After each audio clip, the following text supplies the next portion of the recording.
because the experiences I've had in life, sometimes I just sit down like this and I ask God, am I not too young for all of this? Okay, so for me, the silver lining started at a very tender age. As young as when I was 7, I had a very serious turnaround in my life. I lost my mom and my life took a different trajectory, and I survived it. Then, but you know, when most young people, especially the females, when they're growing up, they have a lot of expectations in marriage. Yeah. Then when I got married, that one came with its own package. So both ways, with my partner and with my partner's family. So it's another two different branches, okay? Then eventually, my dad didn't remarry immediately. When my dad eventually remarried, we still have another Another angle again. another Angle of silver lining. Oh my God! Behind the clouds. That is there for me. It's more like it's been like unlimited till at a point I said, "See, God is enough." Oh, like goodness. I've had enough. I think I'm too young. In fact, at a point I'm like, why all this? Why me? Why me? it's not like I actually don't used to say why me because okay. it has to happen to someone. Yes, I like that. But I'm like, can we slow it down? But you surmounted, right? Oh my God. So I'm actually trying to figure out, where do I start from? Is it from my career pathway? Like, I just have to start somewhere. The part that I like to talk about most is the part that encourages the very young ones, how I came to becoming a doctor. Okay. So so let me probably take that part. Yes, because please, the stories please. that they are multi faceted. Yes. It's difficult to even decide. When I was young, growing up, I had a wonderful childhood. Like life was more like what you read in the books, fairy tales, until things started happening. First, I lost my maternal grandma. The next year, my mom. The next year, my maternal grandma. And the one that hit me most was, okay, my paternal grandma used to take me, like, you know, people that believe in reincarnation, she believes I'm the husband reincarnated. So I was over pampered. That she never let me off her side. So when she left, I was a bit devastated. I was exposed to a lot of privileges. More like if she finished cooking, she would say, you carry this plate and go and drop it in the kitchen. When you get to the kitchen, look for, she would just send me on that. Before I get to the kitchen, she have come in to give me something extra. Like meat, just since they waiting. So I started missing those things. Then when my mom, before the death of my mom, I don't know how it happened, but it looked like my mom knew she was going to have a stay brief with us. So her impact was, I could remember the things that she did to me and taught me as young as the age of 4. I could remember clearly, like it's clear. I don't know how she did it, but that also makes me believe that children, you do not underestimate them. They have clear memories and they are very intentional about their behavior. So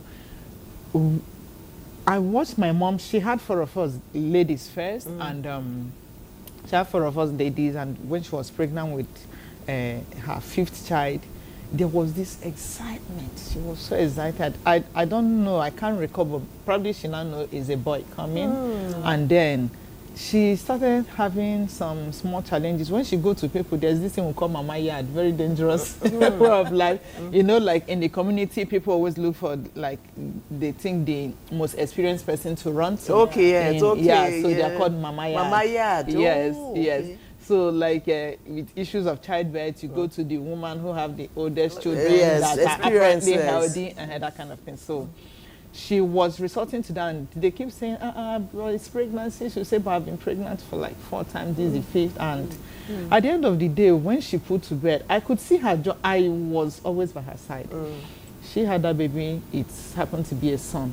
Like, her joy was full, like her life was complete. Because we are having a beautiful life. Yes. My mom is the type that follows, like, she wants everything perfect and beautiful. So life was good. Then finally she has a son. And then when she was about to breastfeed, she now noticed something wrong with one breast. And eventually, they said, it looks like it's cancer. And within 2 weeks, she had diagnosis, and everything just went like this. In the space of 1 year, she gave up. So I stood by her side and watched her go through the process. I practically watched my mom die. The day she bred her legs, she was sitting like this, and I was standing directly and watching her. We maintained that eye-to-eye contact until she breathed her last, and her face fell to the side. And So sorry. it was very difficult for me to put together. I was so tender, and I had 4 younger ones. Okay, you are the eldest. Yes, I'm the eldest. Then my maternal grandmother came to stay with us, and it wasn't long. She took us. I'm like, What's going on? you understand? As a child. So I just, at that instant, I said, no, I'm going to be a doctor, enough of all this nonsense that nobody else will die in my family except I decide they should die, or they can now go. So that was where the journey started. But then that early childhood didn't come easy. My dad used to be a banker. I know those days there was no internet, phone, computers, everything is digital. He's extremely meticulous, just like my mom. So he holds the key to the office, like he used to carry it in a bucket sometimes. So he leaves the house very early and he comes back very late. Okay, like he's the go-to person at the office. Bank, okay. So because of that, he wasn't really very present in the house. And most of the people that were coming to the house, we are more of taking advantage of everything. So at a point, we are just leaving the house. At a point, there was nothing else to take, and everybody left us. But So- Dr. Okolo, we'll come back. Intermittently, we'd like to hear the rest of the story. But with this brief one you've told us, can you tell us at How your age it you had 4 younger ones and a brother whom you all adored, I'm sure, in spite of the sorrow. Can you give us a silver lining in that story? Was Yes. there anything What like a pushed you silver to- lining yeah. at that time? Okay. At that time. The silver lining for me was I wanted the house to keep running the way my mom had it. But what I was trying to drive at is, after everything, after all the struggles, when I went to write WAEC, I came out with flat Oh my. figures. And You my dream, failed? of course. And you ended up being a doctor today? Hold on, I had F9 in chemistry and F9 in mathematics, and my dream came crashing. So when I picked my results, I was dumbfounded. And one day my dad now came to me and said that he has found a woman whom I'm going to learn trade under, because with my WAEC results, I can't do anything meaningful. Wow. So that the woman is going to teach me how to trade in plantain and all of that. Okay, Dr. Okolo, hold it for a minute. Let's